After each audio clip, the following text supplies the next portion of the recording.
What up, yo? What up, yo? This is Studio314. Magic happens and dreams comes true. Magic happens and dreams come true. Check this out. Look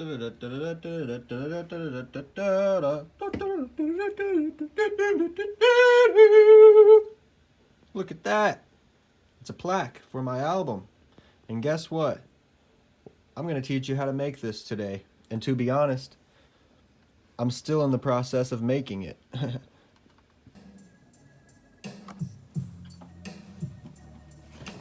Okay, so to make the plaque, you're going to need a copy of your album cover art with, a description about it, the title, your name, and stuff like that. Similar to this, if you want to have a similar style to this one. But I'm going to show you exactly how I made this. So I used my album cover like piece of paper right here, and then I glued it to a piece of construction paper, glued that construction paper to a piece of cardstock to make a little mount for the album art and description, and then glued it onto a mounting board that you can get at the office supply store, Hobby Lobby, stores of those nature. And it's just a thick board used for art to mount things on. You could even paint on it, but yeah, let's get into this. Oh yeah, and you're gonna need a blank CD.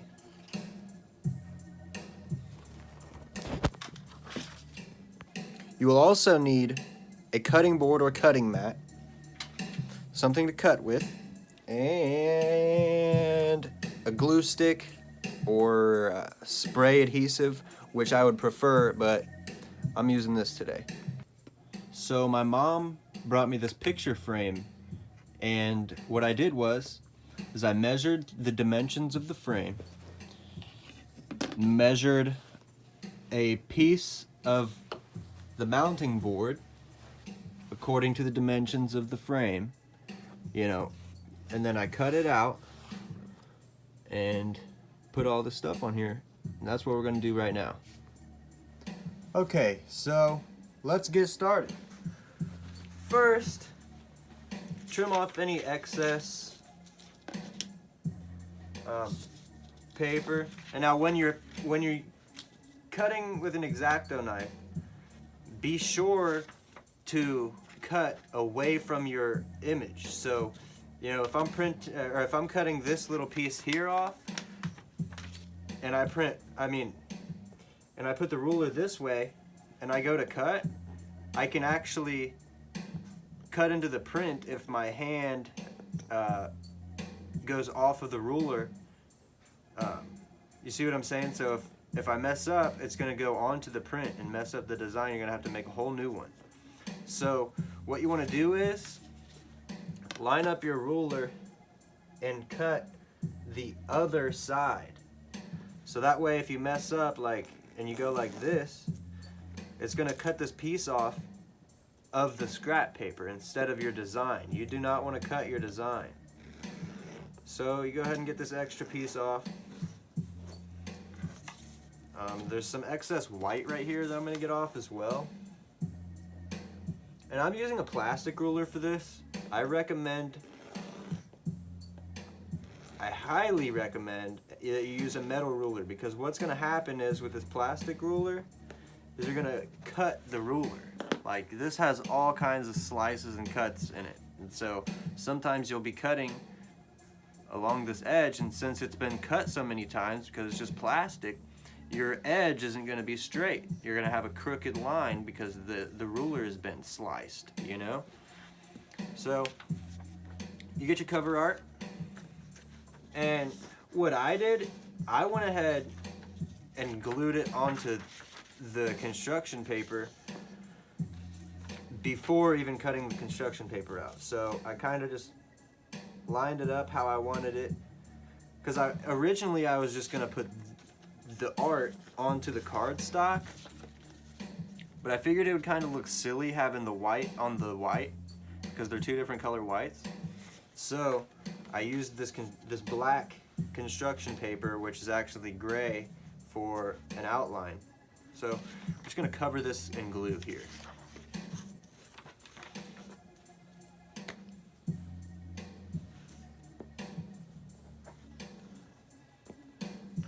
I'm talking about cover it in glue. Because this is going on your plaque, you know, you want this to be official looking. Oops. You don't want to wrinkle it like this because you'll see the wrinkles on the other side of it.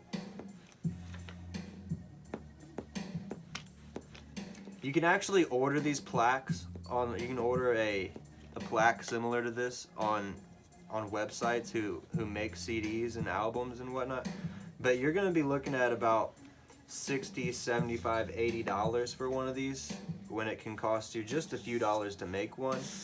And after you make it, you'll have the satisfaction of knowing that you made it personally. That's why I produce all my stuff. I produce all my music, I write every song, I distribute it, I make all my own CDs with my own two hands. I'm making this plaque myself. I like to know that what I have accomplished was accomplished by me. You know, I want to look at what I've done and be able to say, wow, I did that. And so right here I've got some loose spots, so we're going to lift it up here. And this is why you want to make sure you really cover it in glue. Glue this better. Boom. Spray adhesive, like I said, I really recommend spray adhesive because it holds so well. And it gets the best coverage, you know, it's going to cover your whole entire page. Okay, so once you've got this pretty much on there the way you want it, you want to go ahead and cut the same space on each side as the space that's right here. So again, cut away from your image. Always. Now I'm sitting at a kind of awkward angle and I'm left-handed, which makes things even more awkward, but I can't really see the line that I'm doing. So I'm just kind of estimating that this is going to be the right spot.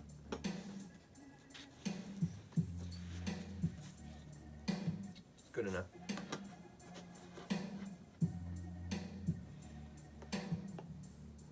Cut away from the image, because what will happen, it can and it will happen. When you do this enough times, eventually you're going to be cutting it and you're accidentally going to go like that. And what's going to happen is you're going to be very thankful that you were cutting toward the scrap side, because it's okay if this gets cut up. It's the scrap. You don't want your art getting cut up. Always cut away from the art, never toward it. Okay, so you've got the cover art on the construction paper. Now you want to mount it to the cardstock. And if you can tell, I used a wider border for the cardstock than I did the construction paper. So there's this sort of thin black layer, then this thicker white layer. So again, you just want to cover this thing in glue.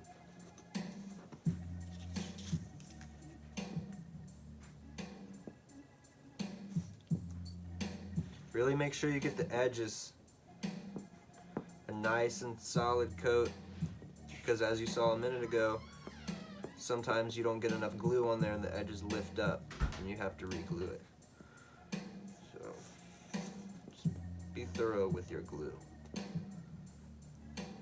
I believe I've actually got some spray adhesive somewhere, which would be a lot faster. I mean, you take it and you spray this can of glue and you just go whoosh, and this whole thing is covered with super, super sticky glue. And you just stick it on there and it's never coming off. It is stuck forever. That's how sticky that stuff is. You can get a can of it for a couple dollars at Meijer or Walmart. So I think this probably has plenty of glue on it. It's stuck to my hand. So take it over to here, to the cardstock, which is thicker. Construction paper is thicker than printer paper, so it's going from thin paper to thick paper to thicker paper. Line it up.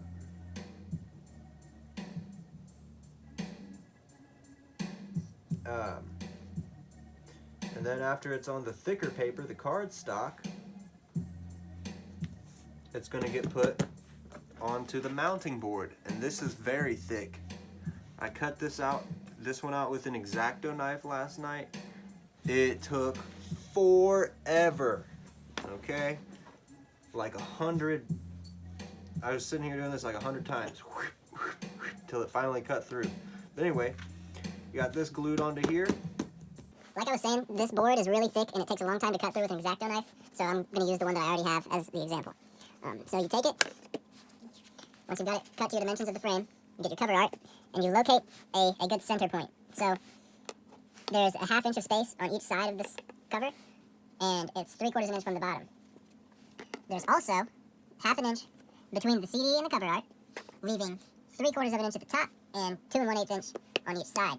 It's 9 inches across, so the center point is 4 1/2 inches. So I've actually got it outlined on this side. And then we're going to glue the blank CD right there. This is blank. There's not even music on here. You could use your CD with your music, but if you're going to glue it onto the plaque and put this in a frame and keep it on your wall, what do you need music for if it's not ever going to get played? Save your music for another CD that you could sell to someone and make your money. So yeah, we're going to use a blank CD. And then we're going to glue this right here. So the CDs that I distribute and sell for my album actually have the artwork printed onto the disc. So if you wanted to, you could use the reflective side like I'm doing because I think it just looks cool and shiny. Or you could use the printed artwork on a CD, but you would be gluing the reflective side and it would look something like this. But I think the shiny side just looks a little bit cooler and grabs your eye easier. So I'm doing it like that. And there you have it. Very own plaque for your album. Just like you would get if you went platinum or something. So now I'm gonna find a place for this on the wall. Maybe here, maybe up there. I don't know, but yeah, I think it looks pretty cool. How to make your own plaque. Studio314. Hashtag making a wave. Alright, so you want to take your blank CD and just glue this side. Thankfully, I had some left over from the pack of 100 because when I started this batch of 100 CDs, I had a few left over from the previous set of CDs I had. But, you know, if you only have 100 CDs and you're planning on doing 100 of your album and then one of these plaques, you'll have to sacrifice a CD and do 99 albums in one plaque. But, like I was saying before, one of these plaques is going to cost you about $75 from a distribution company. So you might as well just spend $5 on the materials to make it yourself. So we're going to line this up. And voila. And since I've got the pencil marks on there, after the glue dries, I'm going to go around and erase that to make it look a little bit cleaner. But now I got to get my fingerprint off of the actual CD to make it look clean. Hopefully I don't scratch it because I want it to look as, you know, as brand new as possible when it's hanging on the wall. And of course, these fingerprints are just staying on there. Come on!